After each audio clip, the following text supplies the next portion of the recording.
Hello everyone, welcome back to the workbench. Felt like pausing here and just doing recording an update on the progress I've made on this current project, which is a Jeep 38 Athearn Bluebox.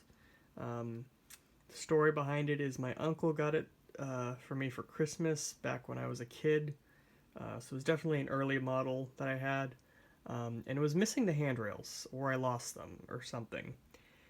Anyway, my uncle and my grandfather went ahead and custom bent new ones for me, and they've been installed on this engine ever since. Recently, I've decided to pick the project back up. Originally, it added the Canon and Company fans and the the safety tread on the sides and the back and the front.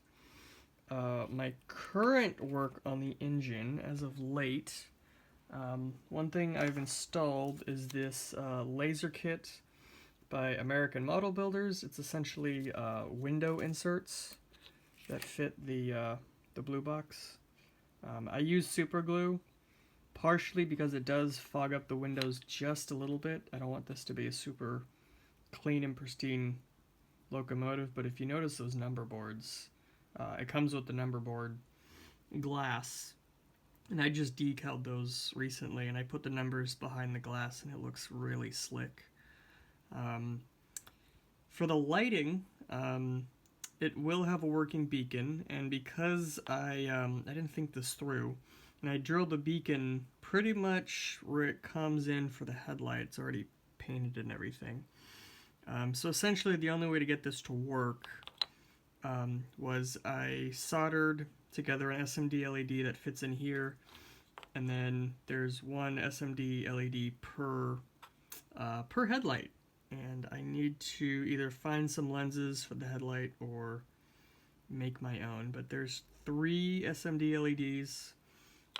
It's these actually. I don't think they're the smallest, but and these are laying on the side.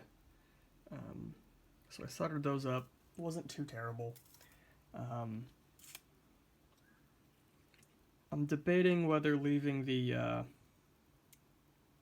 windows out of the 2 sides, maybe cutting out that middle part and simulating an open window. And I also, just today, the canopy glue is still drying. The number boards will, of course, be illuminated. And then, of course, I'm using a Canon and Company cab interior. This one I've also gone the extra mile for. On the tunnel motors, right, I just painted everything green, called it good. For this one, I did the floor in the back, that EMD simulated sea green. Then I hand painted separately each of the chairs. I've installed all 3. For the control stand, you can see I've actually installed some of the levers. And then I also, this will be nearly impossible to tell until if you notice there's some wires sticking out of it, I drilled out some of the odometers and put an LED in it, so those should light up just a little bit. Everything's secured together with canopy glue, which should dim the light enough so you can just kind of see it. And then because I put, this much work into it, and because this actually, this fits almost perfectly into the blue box. It actually just slides right in. I need to make an adjustment for the wires, but I'll probably light the cab as well with the last available lighting output. Speaking of which, though, there's lighted number boards in the front and the back.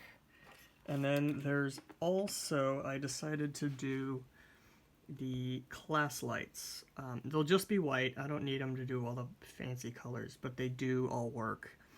And each class light, the way I did it, is an individual SMD LED that I soldered myself because they're really freaking small. And of course it's really hard to tell, but I mounted everything with styrene, so everything should work. This is a Zemo speaker. And you can see here's the class lights in the front. Got everything painted and glued, so there's not too much light leak. And this will be getting a Luxsound V5 decoder, because that's what I had on hand.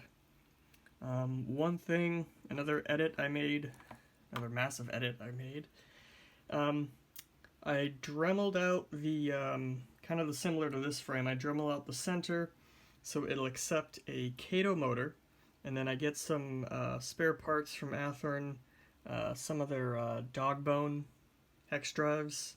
So I replaced the drive shaft. I kept the trucks. If you also notice, I cut off the that extra nubbin that comes up and over, soldered a wire directly to that.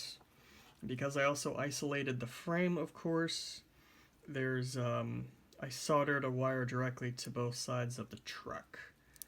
So this should have power just like any of the newer Athearns, but there you go. You can fit a blue box. You can fit a HO motor in a blue box. This is a tight fit, but it is a fit.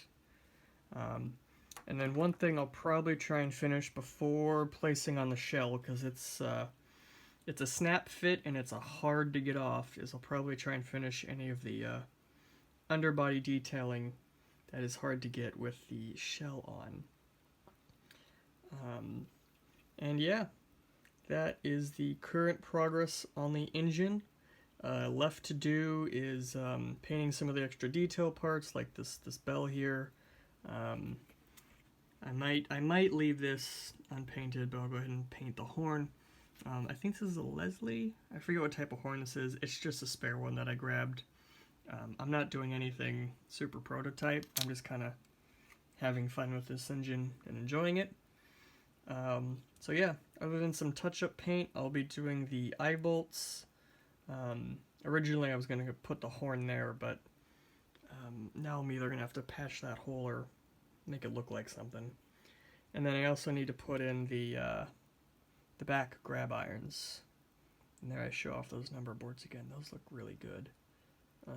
So yeah, that's where I'm at on this project, and I'll either update. I think I'm gonna get it wired up tomorrow, but I'll either post this and then update again, or tack on that update. So talk to you soon.